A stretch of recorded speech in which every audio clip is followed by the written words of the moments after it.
మనతో పాటుగా తలసాని శ్రీనివాస్ యాదవ్ గారు ఉన్నారు. సార్ నమస్కారం.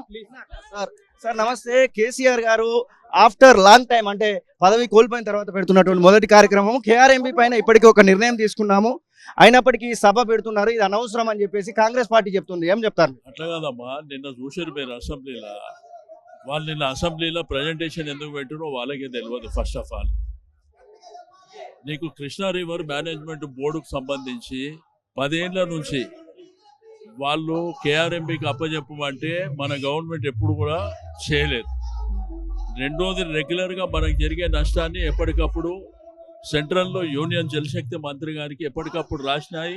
హరీష్ రావు గారు అన్ని బయట పెట్టారు. వీళ్ళు హరీబరీగా అన్ని అప్పచెప్పారు. రెండోది, ఆంధ్రప్రదేశ్ ఈఎన్సీ కానీ మన ఈఎన్సీ కానీ ఆ మీటింగ్లో మాట్లాడిన తర్వాత బయటకు వచ్చి మీడియాతో మాట్లాడి మేము అప్పచెప్పినాము, మిగిలిన ప్రాసెస్ అంతా నెల లోపల కంప్లీట్ చేసి ఇస్తామని కూడా వాళ్ళు క్లారిటీగా చెప్పింది. మనం చూసినాం ఆ వీడియోస్ కూడా.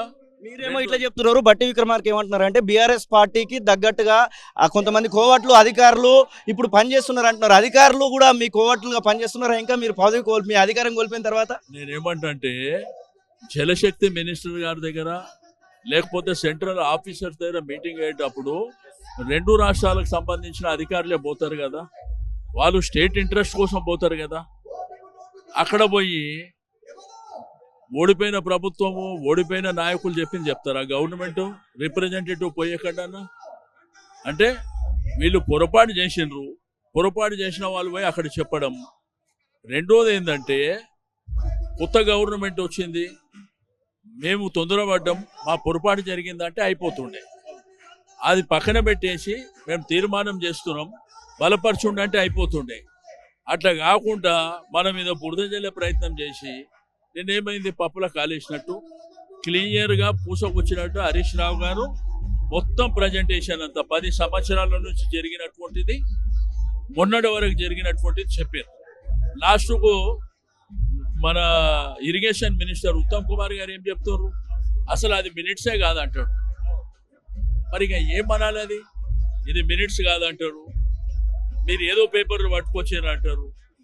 అది పబ్లిక్ డాక్యుమెంట్, అది నెట్లో దొరుకుతుంది. రోజులలో బీఆర్ఎస్ పార్టీ ఖాళీ కాబోతుంది, కేవలం కల్వకుంట్ల కుటుంబం ఉంటుందని ఆ పార్టీకి సంబంధించినటువంటి నేతలందరూ చెప్తున్నారు. నిజంగానే పోవడానికి సిద్ధపడుతున్నారా మీ వాళ్ళు? ఇప్పుడు 2001లో తెలంగాణ ఉద్యమం కోసం నిలిచిన పార్టీ, ఆ రోజుల్లో ఎవరు లేనప్పుడే దీన్ని కాపాడి రాష్ట్రాన్ని సాధించుకొని ఇక్కడ తీసుకొచ్చినటువంటి పార్టీ ఇది. ఎంతోమంది ఉద్యమకారులు ఉన్నటువంటి పార్టీ. కాబట్టి నేనేమంటా అంటే కొత్త ఉత్సాహం, కొత్త ప్రభుత్వం వచ్చింది, ఆ ఉత్సాహం ఉండొచ్చు, కానీ మన రాష్ట్ర ఇంట్రెస్ట్ని దయచేసి దృష్టిలో పెట్టుకొని పనిచేయండి. పొరపాట్లు జరిగితే చెప్పండి, పొరపాట్లు జరిగినాయి అని చెప్పేసి రెక్టిఫై చేసుకుంటే సరిపోతుంది. అట్లా కాకుండా మన మీద ఏదో బురద జల్లాలనేటువంటి ప్రయత్నం చేయడం అది దుర్మార్గమైనటువంటిది. కేసీఆర్ను ఉద్దేశించి ముఖ్యమంత్రి రండా అనేటువంటి మాటలు మాట్లాడారు, మీరు కూడా చూడడం జరిగింది. ఆ విషయంలో ఏం మాట్లాడారు? నేనేమంటే సమాజం చూస్తుంది. ఇప్పుడు వాళ్ళు మాట్లాడినట్టు మనం మాట్లాడాలా? ఇప్పుడు రేవంత్ గారు గతంలో పిసిసి ప్రెసిడెంట్, కానీ ఇప్పుడు ఈ రాష్ట్రానికి ముఖ్యమంత్రి. ఇప్పుడు మేమేమనుకుంటాం అనే దానికంటే ప్రజలు ఏమనుకుంటారు, సమాజం ఏమనుకుంటుంది. ఇప్పుడు గతంలో కూడా కేసీఆర్ గారు ముఖ్యమంత్రిగా ఉన్నారు, ఆయన కంటే ముందు చాలామంది ముఖ్యమంత్రులు ఉన్నారు. బట్ భాష పట్ల ఇప్పటికే కొంతమంది మేధావులు చాలామంది డిబేట్లలో కానీ లేకపోతే కొన్ని సమావేశాలు పెట్టి చెప్తున్నారు. బట్ అల్టిమేట్గా ప్రజలు నిర్ణయం చేస్తారు. 17 పార్లమెంట్ నియోజకవర్గాలకు ఎలక్షన్స్ త్వరలో రానున్నాయి, ఎట్లా ఉండబోతుంది అనుకుంటున్నారు? ఈ సభను పార్లమెంట్ ఎలక్షన్స్ కి శంకరావం అనుకోవచ్చా? ఇప్పుడు ఈ ఇష్యూ వేరు.